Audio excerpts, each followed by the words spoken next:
Paris, la capitale des amoureux. Un décor romantique dans lequel les couples du monde entier rêvent de venir passer leur voyage de noces. Mais derrière cette façade sucrée, Paris se révèle aussi être la capitale d'un pays peuplé d'infidèles. Un Français sur 5 confesse avoir trompé une ou plusieurs fois son partenaire. 20% de la population. Un phénomène de société que certains ont décidé d'exploiter. Vente d'alibis sur Internet. Site de rencontres spécialisé dans l'adultère et plus si affinité. Depuis 2 ans, l'infidélité devient un business à part entière. Quand on a une liaison extra-conjugale, il vaut mieux savoir mentir. Et quand on n'y arrive pas, certains peuvent désormais le faire pour vous. Au 3e étage de cet immeuble parisien, derrière cette porte, une femme recueille les secrets les plus intimes de ses clients. Alors, je vous explique, c'est une longue histoire.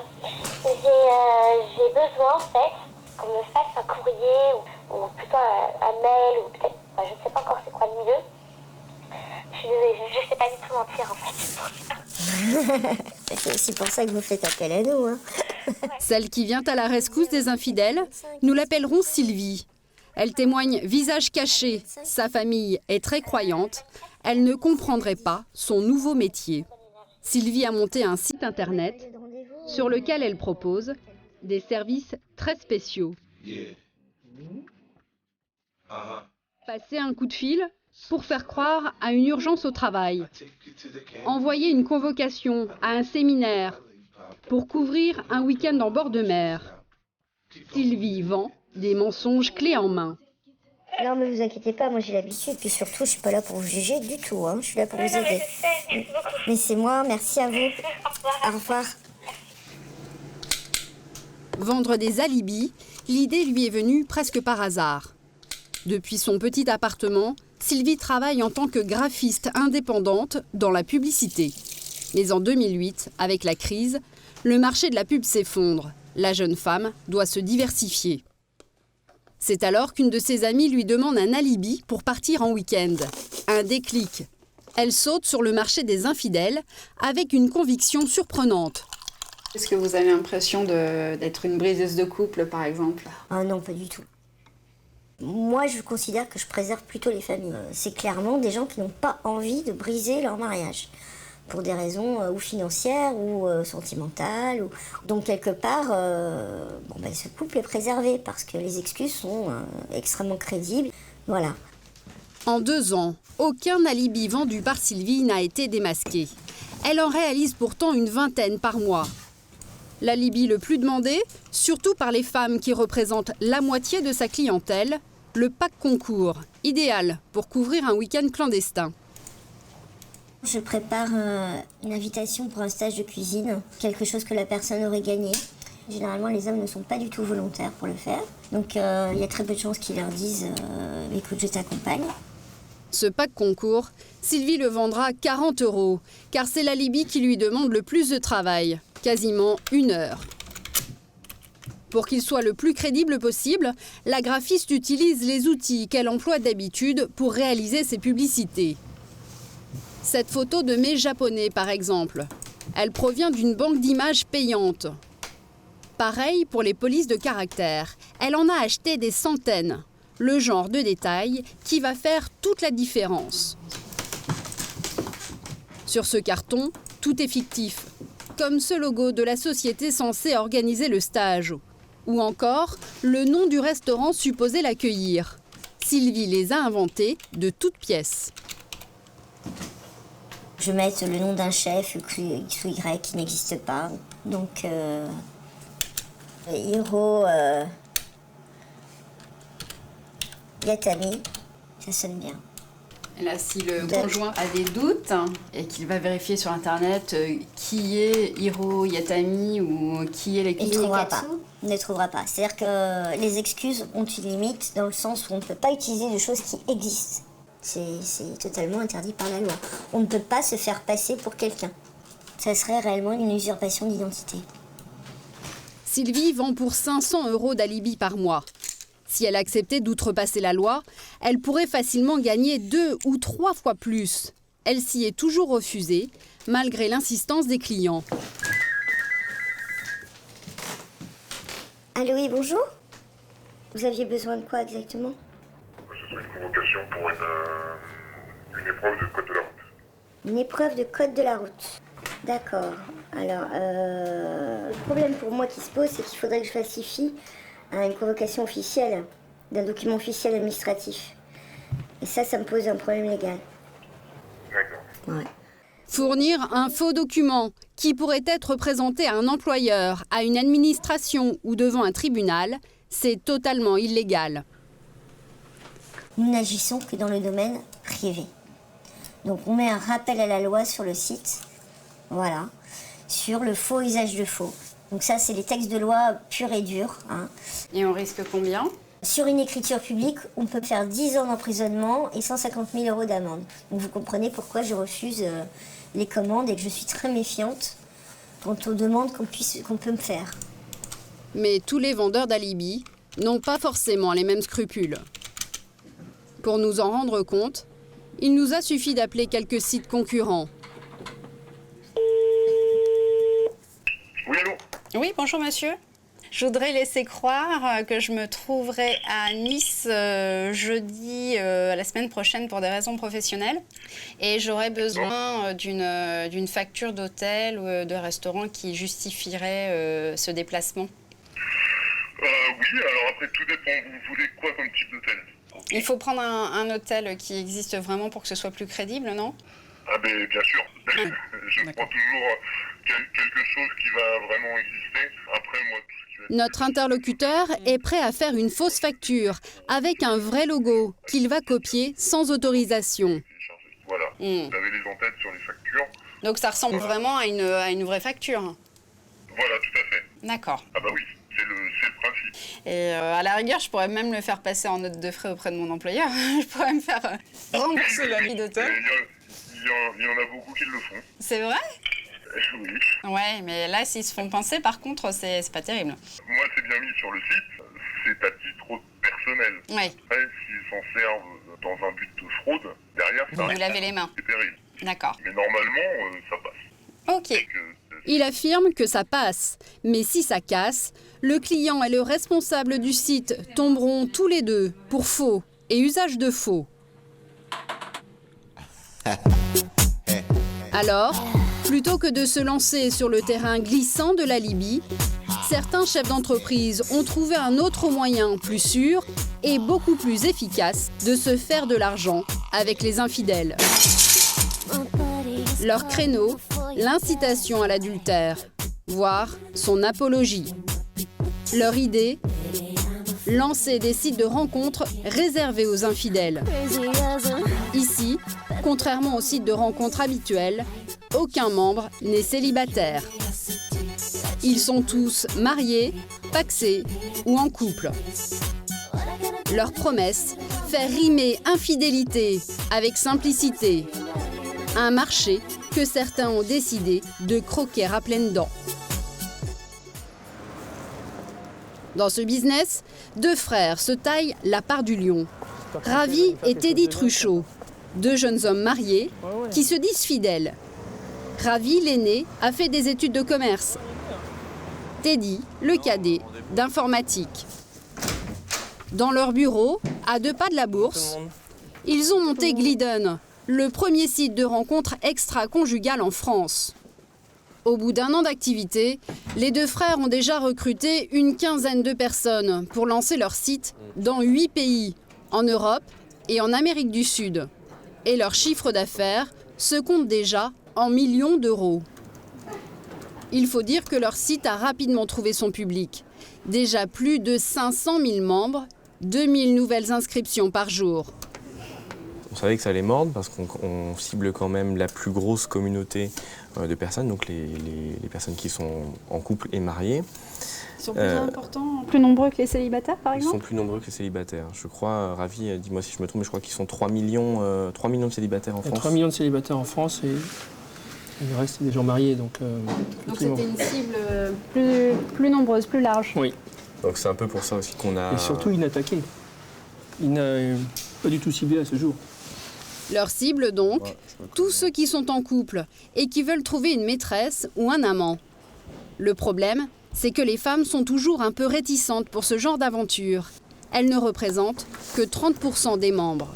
Pour les attirer, les deux frères ont fait comme les boîtes de nuit. Pour les dames, l'accès est gratuit. C'est donc sur les hommes qu'ils ont misé pour gagner de l'argent.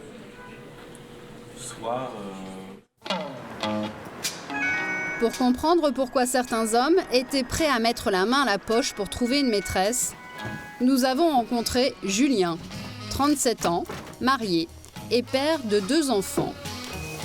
En s'inscrivant sur le site, il a ouvert la boîte de Pandore. J'avais déjà été infidèle avant de connaître Glidden, mais c'est vrai que ça dope, ça. Ça multiplie les possibilités. Ça pousse à la consommation. Absolument. En un an, Julien a contacté 39 femmes. Des échanges virtuels qui n'ont pas forcément débouché sur une vraie rencontre. Rencontre physique, on s'est rencontrés dans un café pour discuter, 4, et une avec laquelle ça a vraiment bien marché, bien accroché. Vous continuez à la voir maintenant? Oui, tout à fait. Oui. J'ai rendez-vous vendredi prochain. Lors de son inscription, Julien a rempli cette petite fiche détaillant ses aspirations. Cela va de ses hobbies à ses préférences sexuelles. Pour ce qui me concerne, qu'est-ce que j'ai mis? Complicité, amitié, plein d'amour, passionné, bonne compagnie et romantique. C'est sur ces critères que les femmes le jugeront. Et pour augmenter ses chances, Julien va même actualiser son profil en fonction de leurs recherches. Je veux dire, à la limite, on voit un profil qui intéresse, hop, on se remet exactement dans le profil qui correspondra juste, voilà, la personne recherche quelqu'un de romantique, soudain on est totalement romantique. Alors que 5 minutes avant, on était obsédé sexuel. Voilà. Croquer la pomme sans s'engager, ça peut coûter très cher, car les 2 créateurs du site ont tout fait pour pousser les clients à la dépense. Ici, contrairement aux sites concurrents, pas de forfait. Tout est facturé à la carte. Pour pouvoir compter fleurette, les hommes doivent d'abord acheter des crédits sous forme de pack. Le best-seller, c'est celui à 99,99 €. Il donne droit à 400 crédits qui seront débités de leur compte en fonction de leurs actions. Exemple, quand Julien veut envoyer un message à une femme qui l'intéresse. Cela lui coûte 5 crédits. Rédiger ne me coûte rien. En envoyant, en revanche, pof, mes crédits qui étaient à 198 sont maintenant à 193. Vous avez fait la conversion en euros? Ça fait du 1,50 €. C'est le prix d'un café à un comptoir parisien. Quand Julien demande l'accès à un book de photos privées, cela lui retire encore un crédit. Même principe, pour ouvrir une session de chat, c'est 4 crédits en moins. Et pour se faire remarquer par ces dames, Julien doit multiplier les messages payants. On se retrouve à faire du mailing marketing quasiment pour essayer d'avoir un pourcentage assez limité de réponses. C'est que c'est un espace de compétition. C'est-à-dire que, de toute évidence, les profils féminins sont très sollicités. Et donc, pour attirer l'attention, il faut vraiment tomber au bon moment. Et puis, franchement, avoir un peu de chance, quoi. Julien compte donc sur ses talents d'écriture et sur la chance. Il y a pourtant un autre moyen plus sûr pour attirer l'attention des femmes, mais qui coûte beaucoup plus cher aux hommes. Au siège de Glidden, Ravi et Teddy Truchot ont cherché une nouvelle façon de stimuler la consommation de crédit. Leur idée, vendre des cadeaux. Selon eux, en offrant un présent, les hommes sortiraient du lot. Cela augmenterait même de 30% leurs chances de faire une rencontre. Ça va de la tasse de thé, passant par la boîte de chocolat et les fleurs jusqu'au diamant. Acheter une bouteille de parfum, par exemple, cela coûte 40 crédits, 10 €. Mais à ce prix-là, pas de vrai flacon. La femme recevra un cadeau virtuel.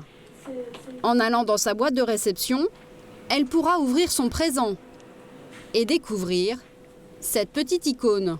Cela peut paraître gadget, mais la gente féminine apprécierait beaucoup. C'est beaucoup d'ouverture. On reçoit un cadeau, on l'ouvre tout de suite. Un mail, on va peut-être pas le lire tout de suite parce que c'est un roman, c'est un pavé. Alors que le cadeau, tiens, qu'est-ce que j'ai reçu comme cadeau? Je suis fier, je suis pas fier. Voilà. Les cadeaux virtuels, un business très rentable, car cela ne coûte absolument rien à produire. 6 mois après leur lancement, ils génèrent déjà 8% du chiffre d'affaires. Mais les deux frères voient beaucoup plus grand. Leur ambition, quadrupler le nombre d'inscrits pour atteindre les 2 millions d'ici la fin de l'année. Et pour recruter de nouveaux membres, leur équipe a eu une idée. Faire parler du site le jour de la Saint-Valentin, la fête des amoureux. Pendant la Saint-Valentin, venez chercher votre amant, c'est votre maîtresse. C'est bien. Le slogan est cynique, voire un peu pervers. Mais Teddy Truchot est certain qu'il peut attiser la curiosité des femmes. Ouais. Et pour faire venir les hommes, ils vont s'adresser à leur portefeuille. Pour eux, le site sera gratuit toute la soirée. Soit on aura des connexions vers 19h avant qu'ils partent à leur dîner avec leurs femmes, puisqu'ils vont aller dîner vers 20h au restaurant, soit c'est en rentrant du dîner, donc je pense une explosion entre 22h30 et 23h, en se disant bon, elle est partie dormir ou il est parti regarder le deuxième film de la soirée, et là on devrait avoir des connexions assez importantes. C'est quand même un peu gonflé, c'est ça qui fait qu'on devrait en parler dans la presse. Je trouve ça assez marrant, je trouve ça assez bien et je pense qu'on va recruter beaucoup de nouveaux membres grâce à ça. Bon, bah, vous validez avec Ravi la semaine prochaine et après c'est bon. Pousser à l'adultère le soir de la Saint-Valentin, c'est osé. Mais certains vont encore plus loin en facilitant le passage à l'acte. C'est l'idée plutôt culottée qu'ont eu des hôteliers d'un nouveau genre. On met carrément le logo aide dessus. Ce n'est pas nouveau, les hôtels ont toujours abrité les amours clandestines des époux volages, que ce soit pour un 5 à 7 coquins ou une pause déjeuner torride. Mais rares sont ceux qui assument cette clientèle, sans doute par peur de l'amalgame avec la prostitution. Résultat, les couples illégitimes ne se font pas toujours bien recevoir. Nous avons testé cet accueil en caméra cachée. Nous commençons par un 4 étoiles situé dans un quartier d'affaires parisien. Il nous faut d'abord formuler notre demande un peu gênante à 2 réceptionnistes en plein milieu du hall. Pas vraiment discret. Là, oui, on voulait savoir si on peut avoir une chambre juste entre midi et 2h ou midi 15h. Est-ce que vous faites ça? Je vais demander à... Ah d'accord, merci beaucoup. Bonjour monsieur. Est-ce qu'il est possible d'avoir une chambre à partir de midi jusqu'à 15h? Est-ce que vous faites ça ou pas? Comment ça se passe ça? Vous faites pas? Nous essuyons d'abord un refus, puis le concierge se ravise. Il part demander l'autorisation à son responsable. Après quelques minutes d'attente, la porte du bureau s'entrouvre et le manager nous dévisage discrètement. Notre apparence doit convenir. Le concierge accepte finalement de nous louer une chambre. Pour combien de temps? Vous m'avez dit 2 Ouais, de midi à 15. Ouais, c'est ça, ouais. Merci. Au revoir monsieur. Un accueil un peu froid, un manque de discrétion, voilà de quoi dissuader la clientèle des infidèles. Et côté tarif, c'est la même chose. Les hôteliers font souvent payer la chambre plein pot, même pour une occupation de quelques heures. Est-ce que vous louez des chambres jusqu'à 16h par exemple? 67 €. C'est comme si vous louiez jusqu'à midi. Faites pas de tarifs spéciaux pour quelques heures comme ça, c'est pas... Ouais. Mais je ne peux pas vous faire plus. C'est l'occupation d'une chambre pour moi. D'accord. Que ce soit 3 heures ou c'est le même travail derrière. Quoi. D'accord. Ok, bon. Merci beaucoup. L'hôtelière n'a plus de femme de ménage pour refaire la chambre. Elle ne pourra donc pas la relouer le soir. Impossible d'obtenir une ristourne supérieure à 10%. Cette clientèle négligée, 2 jeunes hommes ont décidé de s'y intéresser. Thibaut Dagrève en a eu l'idée en discutant avec un ami. David Lebé, manager d'un hôtel parisien branché. Ouais, volontiers. Les deux hommes voulaient monter un site de réservation de chambres d'hôtel. Mais ils ont vite compris qu'ils allaient devoir se distinguer de la concurrence.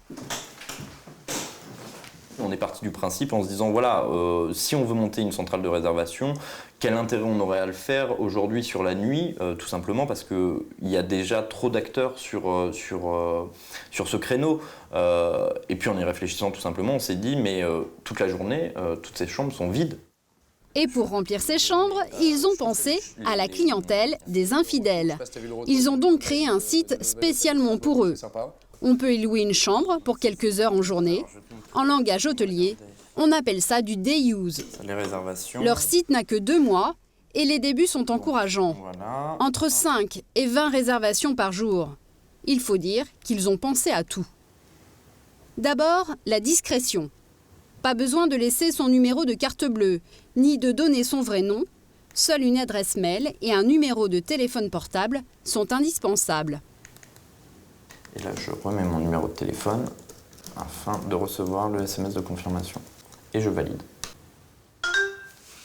La chambre est réservée. Les clients n'auront qu'à présenter le code à l'hôtelier sans avoir à en dire plus. C'est ce qu'ils recherchent. Ils ne veulent absolument pas... Être identifié. Ouais. Ils jouent le côté vraiment discret. Mais c'est la discrétion. C'est vraiment notre thématique. Et côté tarif, les infidèles n'ont plus besoin de négocier. Les deux hommes l'ont déjà fait. Sur leur site, les chambres sont vendues 30 à 70% moins cher que pour une nuit. Toute la difficulté pour eux, c'est de convaincre les hôteliers de casser leur prix. D'autant plus qu'ils visent des établissements haut de gamme.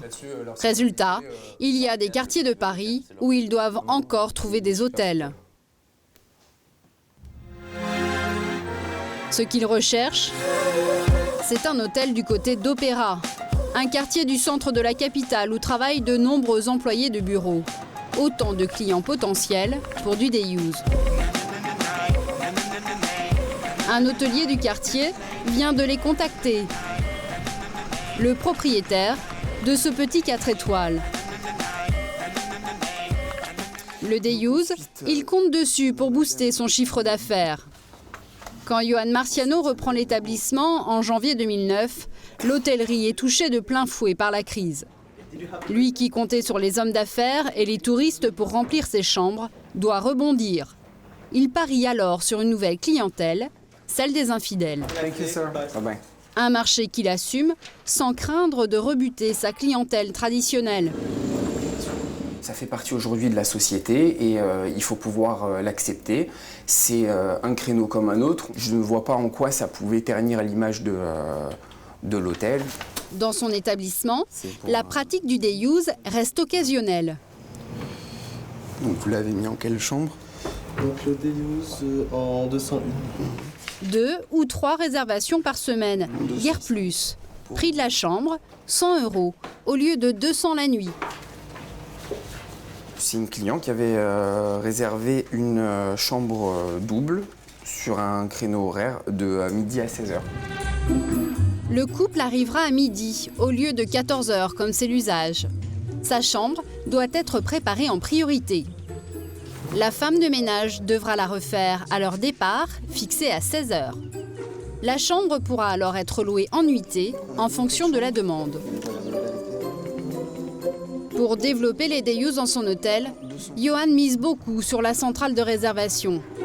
Pour cela, il doit convaincre David et Thibaut, les responsables du site internet, de sélectionner son établissement. Bonsoir. Bien, très bien, merci. Les deux jeunes hommes veulent d'abord s'assurer que l'hôtel cadre bien avec le standing du site. Principal critère, la chambre. Sa décoration doit mettre la clientèle infidèle en appétit. Voilà, donc on retrouve un peu l'esprit de la réception. On reste toujours dans le baroque, burlesque, couleur noire et rouge. C'est très bien, moi je pense que ça peut être un produit qui se vendra facilement, reste à déterminer encore le montant. Tout se présente bien. L'hôtel correspond à leurs critères, Johan semble partant Reste maintenant à le convaincre d'offrir des prix attractifs aux clients de leur site. Ça donnera ce que c'est. David et Thibault le savent. L'hôtelier pratique déjà le day use. Ils connaissent ses tarifs, 100 € l'après-midi.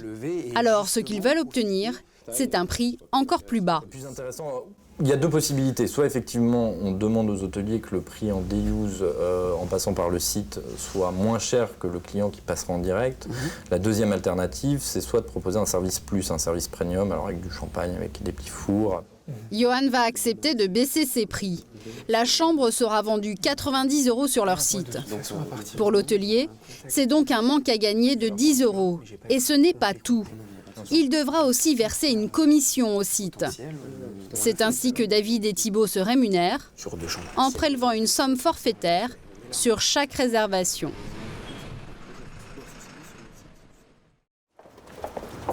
Tout l'enjeu pour eux, c'est donc de faire décoller le nombre de réservations en se faisant connaître auprès de leur cœur de cible, les couples illégitimes. Ce soir-là, ils ont une occasion en or d'accéder à un énorme vivier d'infidèles. Ils doivent pour cela convaincre 2 personnes.